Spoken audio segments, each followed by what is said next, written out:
In 2008, our state senator, Wendy Davis, was elected to represent Central Tarrant County in the Texas Senate after nearly serving for 9 years on the Fort Worth City Council.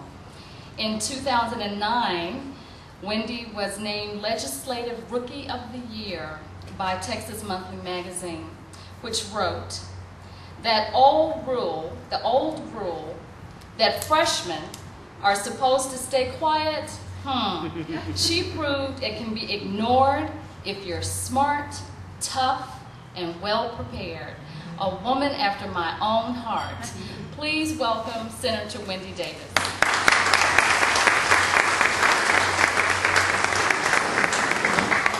Thank you. I didn't think we'd ever see this day. Ken, did you ever think we'd see this day?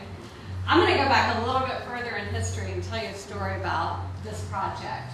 You know, when you drive up and down the West 7th Street corridor, you think, why did it take so long for all of this incredible development to take place? What was the deal? Were there short-sighted developers in our community that didn't understand what incredible potential the development of this area could have? Well, no, it wasn't that at all.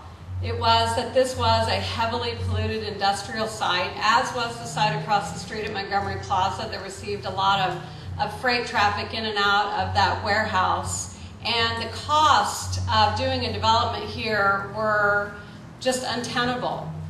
Not only did we have to deal with the cost of developing on a site that needed a tremendous amount of environmental attention, but we also had these things called grain elevators to deal with. And I'm going to take you back to the point in time in the development of this parcel when James Toll was the city planner. How many years ago is this? It was 25, 30, yeah, 50 years ago.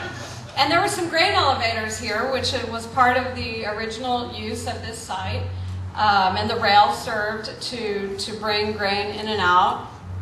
And there was a big hurrah about how they were going to take these grain elevators down. And grain elevators are built literally to withstand nuclear explosions. They truly are. And no one really appreciated this at the time.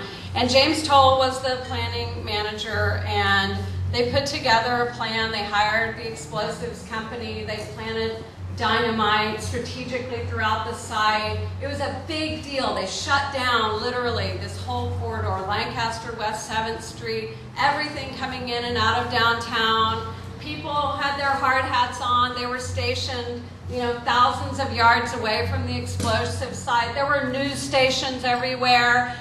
And they pushed down on the plunger, and the dynamite went off, and the grain elevators did. And a couple of weeks later, they replanned, they re-engineered, they put tons more dynamite in, did the same thing, closed the whole city down, helicopters are flying above, police have cordoned everything off, they push on the plunger, nothing happens. The grain elevators still stand. This went on for 11 attempts until it became part of the Tonight Show, where Johnny Carson had grain elevators 11, City of Fort Worth 0.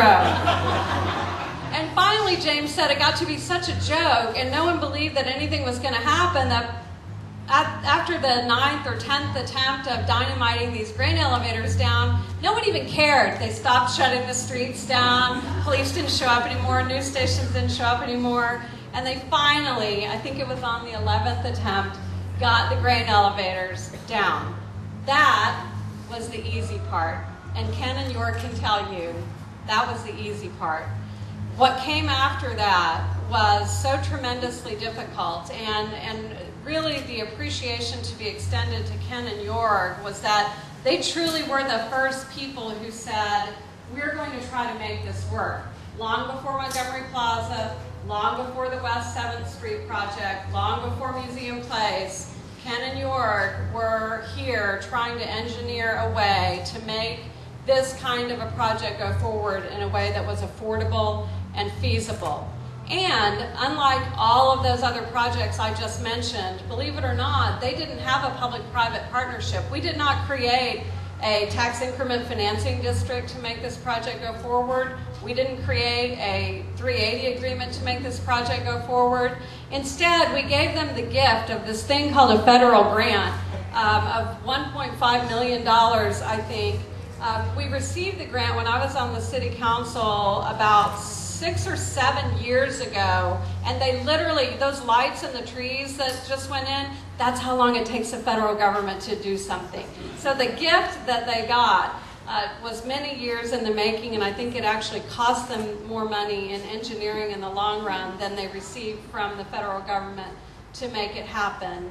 And we did do a little bit in terms of helping to create this crossing here over the Fort Worth and Western rail line.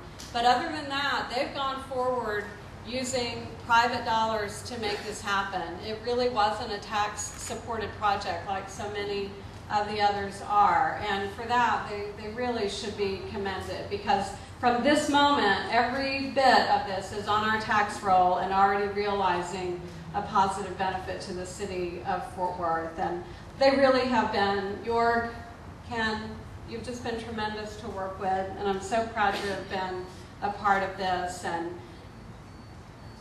you are my favorite city council person from this district. And I love you, Joel, and I'm so happy that this is now your project to carry on. And I look forward to seeing all the tremendous development that happens here. Thank you so much.